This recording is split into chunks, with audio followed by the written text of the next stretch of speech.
Good morning. So today we are off to Animal Kingdom, and I'm just doing breakfast, changing out your battery, and I currently have the pacifier on in the background, so that's what we're watching right now, Disney Plus. But we're getting ready to go to Animal Kingdom, so I'll see you at Animal Kingdom. Hands on its legs. Don't let their stripes fool you though. Their closest living relatives actually a giraffe.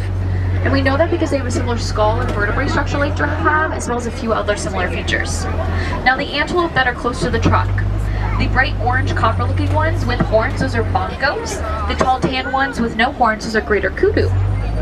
The horns of the bongos, they tilt ever so slightly backwards so they can walk through forest bushes without getting tangled up.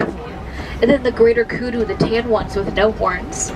From hoof to shoulder, they are about 55 inches tall. Backwards during the mating season, the feathers on their backside turn a beautiful pink color, almost like a blush.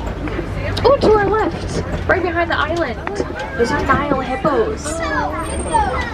Hippos, as I'm sure you're familiar with, are aquatic animals, usually staying in the water during the daytime to protect their sensitive skin from the sun, holding their breath for about 8 minutes at a time. And then it's usually at night, or when it's cooler in the daytime. So you might see hippos out on land eating and grazing, but with an aquatic lifestyle comes some cool aquatic adaptations.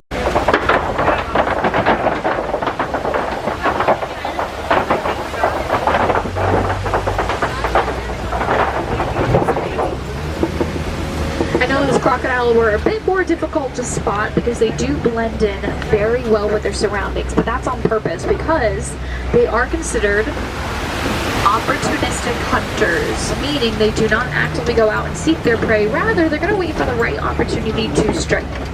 And because that opportunity is few and far between, even when they finally have a chance to do so, they're going to try to be as successful as possible. That's why their jaws are so strong and powerful, they will literally crush the bones of their prey. Not only that, but they have really good metabolism.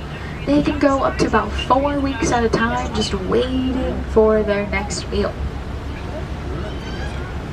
Anywhere between 16 to 20 feet tall, getting their heights from their long necks and legs. With their long legs, giraffe like to do. One way you can tell it's a painted dog is because the color on its coat looks as if it's painted on. Splattered on, the coloration's random. That's one way you can tell it's a painted dog and not a hyena. Another way you can tell is because its ears are more rounded, kind of like a Mickey-shaped ear. Although painted dogs, as adorable as they are, just make sure for safety we're sitting down for me, please. I appreciate it. They are one of Africa's most successful hunters, even more successful than lions and cheetahs. That's because they work so well together as a team. They do unfortunately face endangerment due to poaching for their pelts, their coats, though. To your left, behind the termite mounds, are sable antelopes. They have gorgeous horns that arch backwards to protect their backsides from predators who attack from behind. Yes, there are giraffe on your left, but Hartman's mountain zebras as well. Each zebra has their own unique striping pattern, just like each human has their own unique fingerprint. And the stripes on zebra protect them when they're all together in a group because predators get confused. You can't tell where one zebra begins or one ends. And to your right, this is an eland. From hoof to shoulder, it's 5 to 6 feet tall. Can you believe it? It doesn't seem like it since we're sitting nice and pretty in this tall truck. Both the armrests on the right and left hand side are about 6 feet off the ground. So from hoof to shoulder, that eland is about 6 feet tall from hoof to shoulder. It's pretty cool. And it's actually one of the largest and heaviest antelope species. Females weigh about 1,000 pounds, males 2,000 pounds. It's really cool. If you look to your left, there's another eland walking up near that other safari truck up there. So it looks like we might have the opportunity to say hello to another. Maybe this eland wants to cross the road. Nope, we're grazing. All right. Oh. Nope, we're crossing.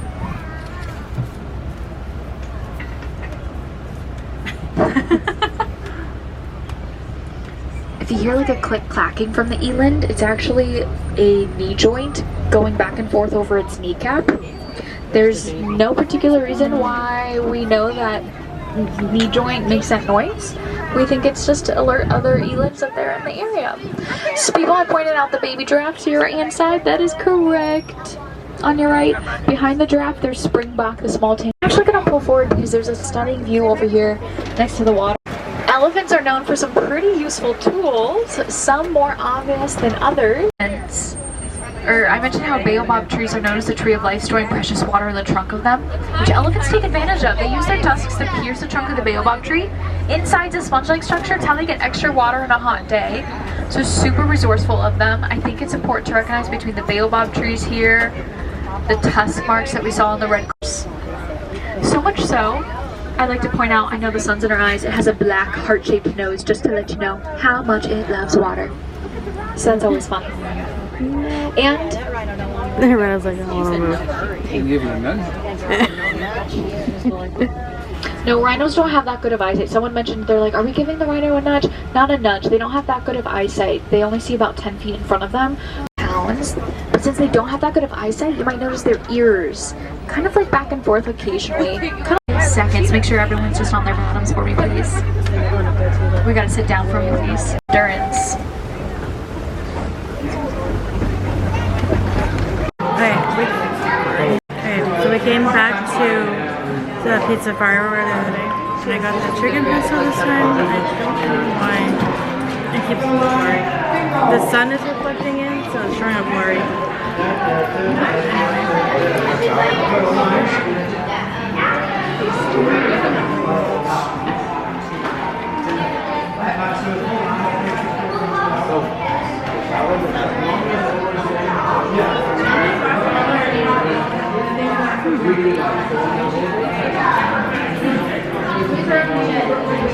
It's a good pasta.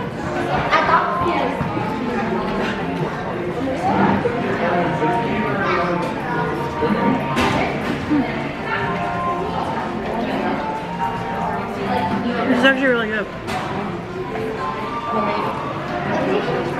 I get this one again. A creamy chicken pesto. Large serving size. Yes, it is a large serving size. It is good.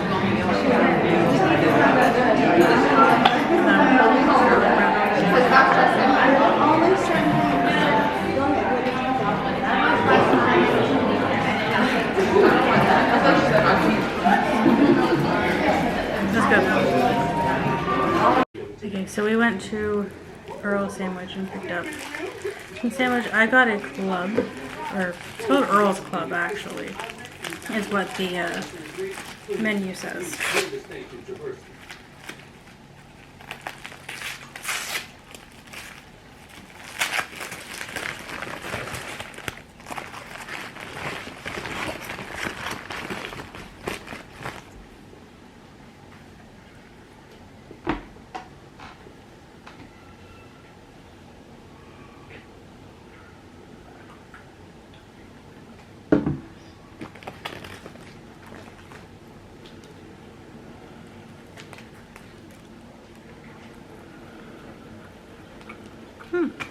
It's good.